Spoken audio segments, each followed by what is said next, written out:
Alright, we're down here in the tower at Epidemik Ink. Now, I've been talking to the manager about coming out and doing something for Art Hop, or the unofficial Art Hop that I'm trying to do every third Thursday.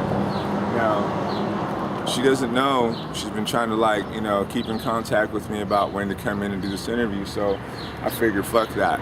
Alright, like she's already working, they're already working in there, so we're just gonna walk in there. So just walk in here with me. Been around for a while. Just started coming in here not too long ago, and I like it. It's probably gonna get a little loud. The music gets nice in here, so there we are, Epidemik Ink. He's gonna get tattooed today. He's gonna be doing this, right? Come on up, go Kent. There goes some satisfied customers. Alright, so here's the inside of the place. Looks pretty cool. It's the kind of place I'd kick it for sure. I just don't know where everybody's at. Hey, what's going on? This is one of the artists from Epidemik Ink. Are you okay with being on film? How's it going? Okay. What's your name?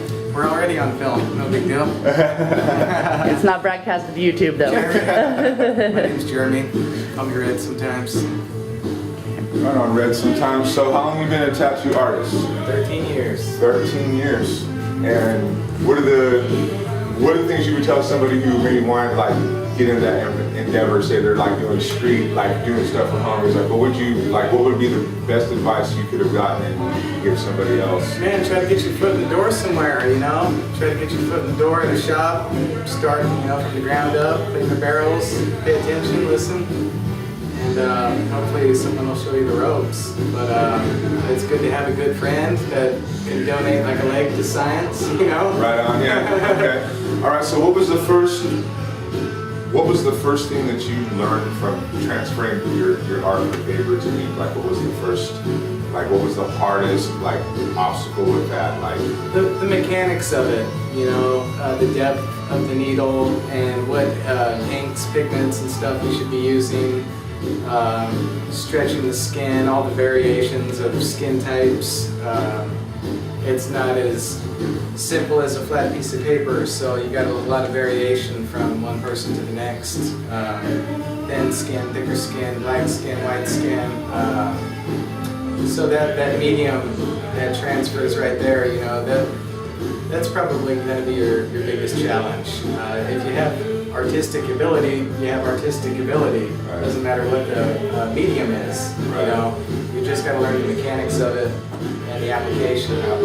Okay, so did you have any formal art training? Was it just something I did. Actually, I grew up my whole life. My mom's an artist, and my sister's got her master's from UCLA. Just grew up in an artistic family. I had the background, so I went to art classes, and I was always drawing, sketching. My friends gave me all my tattoo machines 13 years ago and gave me legs to work on, and one thing led to another. I was in a tattoo shop a year later and been jumping around the planet tattooing on people. Right, so is there anything you missed from doing it from just the beginnings of it, with your friends and donating legs and stuff? After that, did you start to feel like you could do this for a living? Did it ever start off oh man, now I know I can do this, I'm gonna make a bunch of money? I think I've been tattooing for about 5 months, and I quit my real job. 5 months. So if you love something enough, and maybe you're fortunate enough to have a background like this guy here, Red, sometimes, just follow it, man. That's what this showcase is all about. That's what I'm hoping to do. I'm hoping maybe get it's all some about art. passion, man. Passion for art. You shouldn't be chasing the money or the bitches or anything like that. Find your own groove, play some nice music, and get in your groove, man, and grab a piece of paper and just start sketching. And as many people as you can tattoo on, 13 years later, I'm learning every single time I do a tattoo. All over again, kind of. Every little one, every big one. Dealing with people, it's a human canvas. So you gotta deal with people like I just did right now, piercing, and they were pretty wild. I had to settle them down real quick and get them ready, and boom, it's done, and make sure they get out the door nice and safe. Had a girl pass out on me yesterday. she would have smacked her face on the floor if I didn't catch her, you know. Oh man, so yeah. So you gotta be paying It's attention. hands-on, it's hands-on all the way, right? A lot of experience, you know, helps. So you got to start somewhere, though. You can't just start with experience, you know. But it's good to get your feet in the door with some experienced people and let them show you the right path and turn your bad habits into good habits. There you go. know So what I mean? yeah, there it is. There. That's the same thing I struggle with my music and art too. Like that, you know, just get past those marks of like talent and like ability. Yeah. Yeah. Always striving for better things. Always looking to get a better thing. So, Yeah. I'm As always soon as- looking at art and looking at people's tattoos and shadowing. Right. As So- soon as you think you're the best, man, you kind of Meet somebody? lost the battle. You know? Right, yeah. Like I was telling a friend the other day, as soon as I figure out everything on this planet, I'll be dying. Right. I mean, that's when it all hit. Well, Yeah. thank you very much for your time. You're man. welcome. Want to do this because is Amber around? Yeah. All right, we're gonna tell her something out here that wants to talk to her real quick. She doesn't know I'm gonna do this. Okay. So thanks a lot.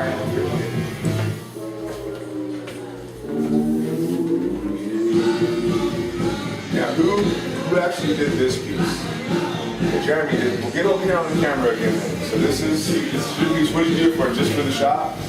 That was a tandem me and my wife tackled right there. It was her concept, kind of a remake on Tim Burton movie, Nightmare Before Christmas. And she wanted to add some other things in there. She really wanted like a nice tree with the like kind of like a dead Christmas tree.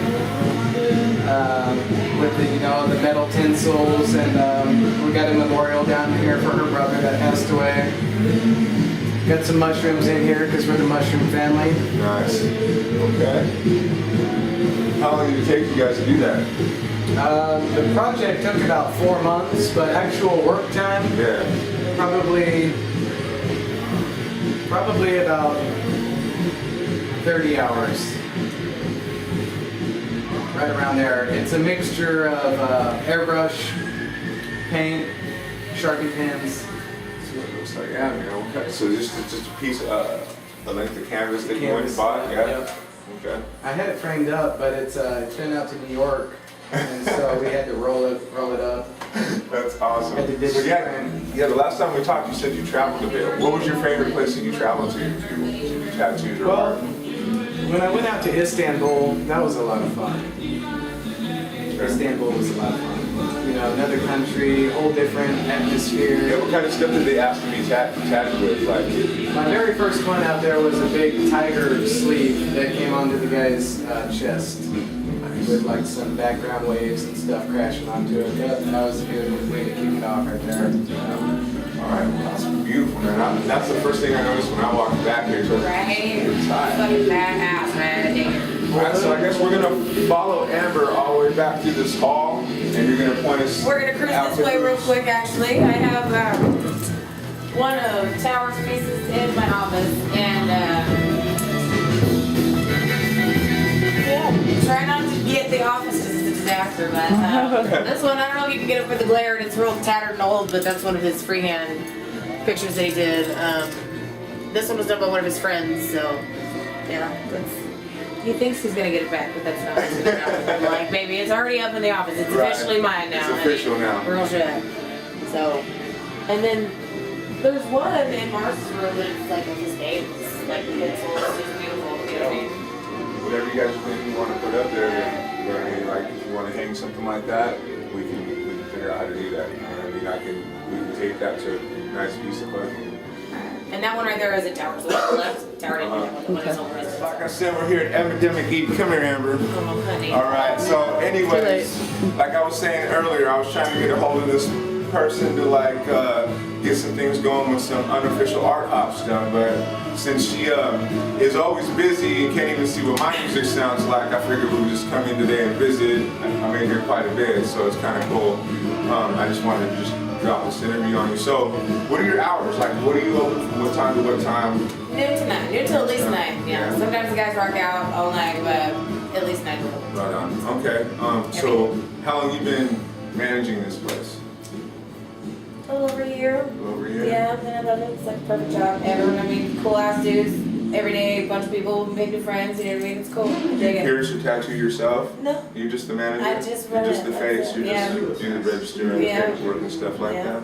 Okay. So who would you say, I hope none of them watched that too, but who would you say the artist here is the one that makes this place? Like, you know, who would be maybe the most popular? Like which one? I don't know. I can't really say just one of them. You know what I mean? Because the reason this place is so awesome is because it's like such an awesome team. You know what I mean? Because all of my guys bring so many different awesome aspects to the place. You know? So is it kind of like babysitting a bunch of guys with talent kind of thing? Yeah. And sometimes you just gotta kick them in the mouth, but they totally listen. They snap right back. So. Alright. So yeah, we're talking about doing this thing in March, the unofficial art hop. Now, do any of these artists have pieces that are already framed up? Do you have anything like that that would maybe we could take the camera in to look at, or? Yeah, I think so. Let me go ask if it's okay with them real quick. If I Okay, can she's gonna do that, and we'll be right. All right. So, Epidemik Ink. You've seen some of the art. You've met the personalities. She'll probably be at the desk more often than not. This is Amber, Epidemik Ink, and hopefully she'll be putting up some art and stuff over at the unofficial art hop April 19th. I'm sorry, April 19th at the Blue Hookah. So we'll see you guys.